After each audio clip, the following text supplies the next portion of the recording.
anyways, first of all, I want to thank Megan. Megan did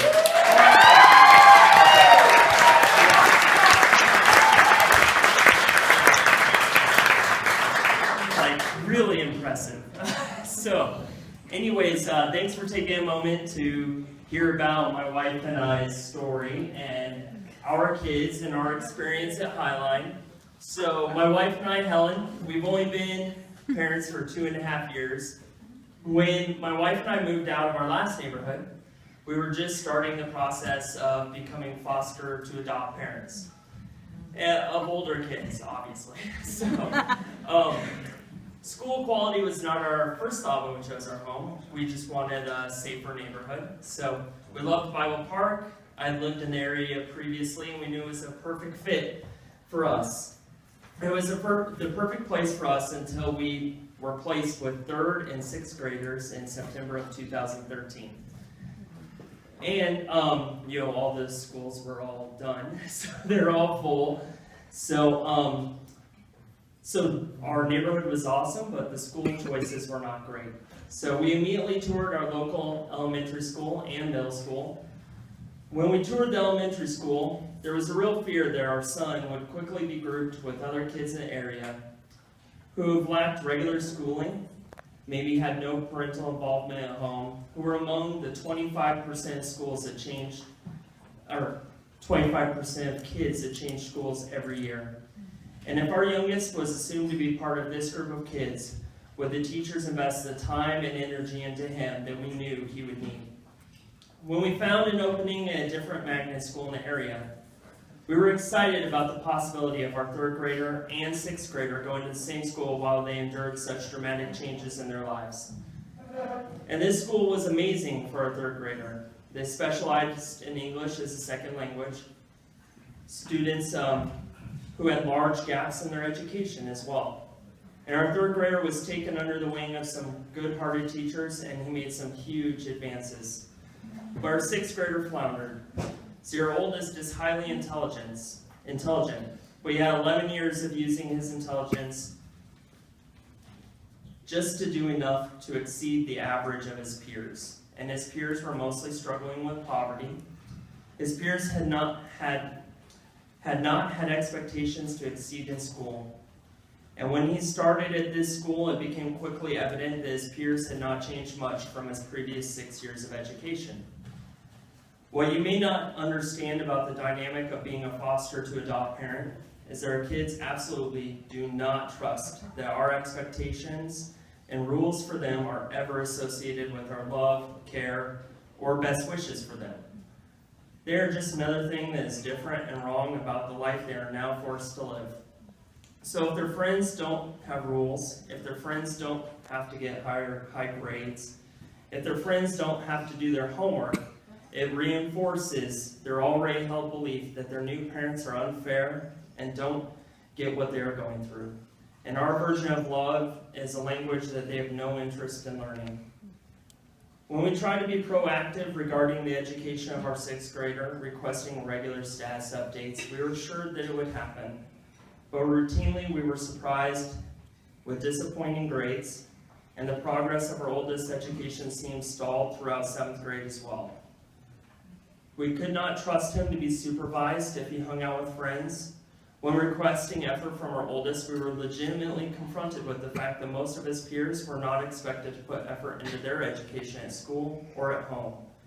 Our youngest had made good progress in this school in 3rd and 4th grade, but we were scared he would face the same middle school future at this school. We knew it would be hard for a 7th grader to switch schools, but we were determined to salvage his last year before high school. We did not expect that we would get into Highline. It was full when we had tried before. It was a long shot, and we were thrilled when we got in. The differences in this school were much more than we expected. It starts with the front desk. Every other school we had encountered, the front desk was like a DMV. But the front desk at Highline was eager to facilitate any needs. The 5th grade team with Miss Chandler has taken our 5th grader under their wing as well, and I see them doing it with a number of kids. His academic progress is astounding. He was doing sight words and muddling his way through the occasional Dr. Seuss book midway through 3rd grade, not registering on any reading ability scales. This year, Ms. Chandler and him set the high goal of reading Harry Potter books by the end of the year. This is a goal that has already been achieved.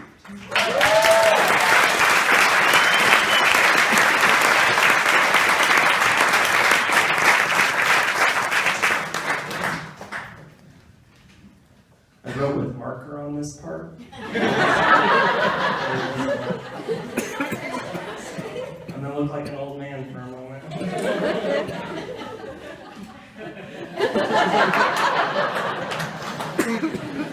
Calling me old?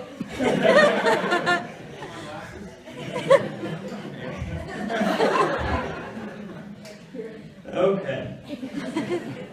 And for all our youngest success, I am just as grateful. Oh my goodness. I do have it on my phone if you guys will read it. Oh my gosh. She told me I should memorize this. I know. It's just another thing she can tell me that she was right about.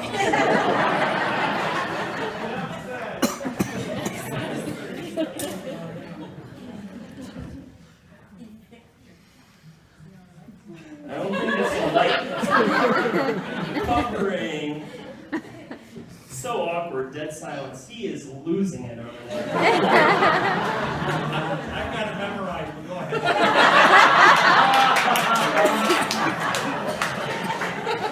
Okay, well, I may have to wing it, and it's going to be good enough.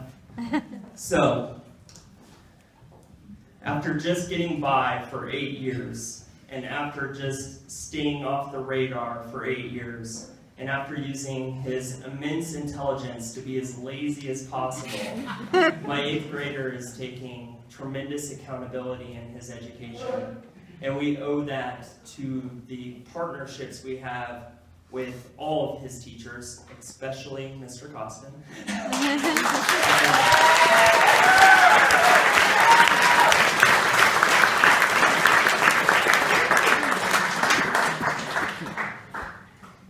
And his opportunities in high school are immensely better than they were going to be at the end of last year. And he will be part of the Science and Technology program at Thomas Jefferson, and we're very excited about that.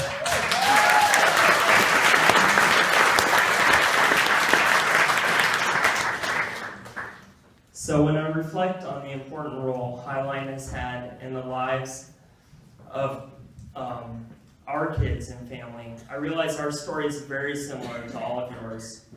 It's just that the impact of this school is so very obvious in the short time we have been here.